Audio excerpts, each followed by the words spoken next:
Hello' guys, আপোনালোকৰ এই ভিডিঅ'টোলৈ আপোনালোকক স্বাগতম জনাইছোঁ। আৰু আমি আজি পথাৰলৈ আহিছোঁ। আপোনালোকে চাই থাকক আমাৰ ব্লগটো, আৰু এইটো আমাৰ ছেকেণ্ড ব্লগ। আপোনালোকে ভিডিঅ'টো ভাল লাগিলে এটা লাইক আৰু এটা ছাবস্ক্ৰাইব কৰিবলৈ নাপাহৰিব। তেনেহ'লে আমি আজি আহিছোঁ পথাৰলৈ, আপোনালোকক আমাৰ পথাৰত খেতি দেখুৱাম। আপোনালোকে চাই থাকিব ভিডিঅ'টো। আমাৰ এইবিলাক হ'ল খেতি, ইয়াত আছে মাকৈ, বেঙেনা, নেচেৰা চব আছে ইয়াত। আৰু আমি ধানৰ খেতি চাবলৈ যাই আছোঁ পথাৰলৈ। আপোনালোকে চাই থাকক ভিডিঅ'টো।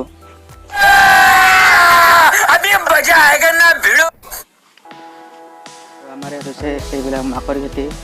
ইয়াত আছে আমাৰ মাকৈ, বৰ্তমান সৰু সৰু আছে। এইবিলাক চাওক মাকৈ খেতি। কেনে লাগিছে আপোনালোকে কমেণ্ট বক্সত জনাব। এইবিলাক আমাৰ মাকৈ খেতি। তাৰপিছত আমাৰ আছে আগত ধানৰ খেতি দেখুৱাই আছোঁ। তাৰপিছত আমাৰ এইবিলাক হ'ল ধানৰ খেতি। আপোনালোকক চাওক আমাৰ ধানৰ খেতি কেনে লাগিছে আপোনালোকে কমেণ্ট বক্সত জনাব। আৰু ইমানখন হ'ল ধানৰ খেতি আমাৰ, চাওক আপোনালোকে।